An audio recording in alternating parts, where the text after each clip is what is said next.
பெரிதினும் பெரிதை எப்படி கேட்பது, எது பெரியதுன்னு கேட்டாங்க. ஒவ்வொருவரும் ஒவ்வொரு காலகட்டத்திலும் பெரிய விஷயம்.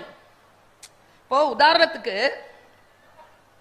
என் பையன் பெரிய பிள்ளை, பெரிய மனுஷனா இருக்கணும் அப்படிதானே சொல்றீங்க? என் பையன் பெரிய மனுஷனா அப்படின்னா என்ன?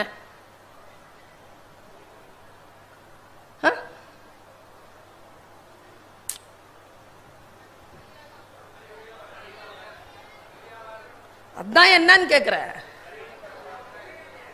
நிறைய சம்பாதிக்கலாமா?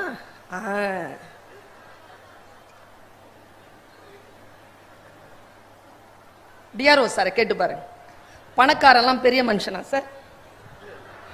இல்லையா?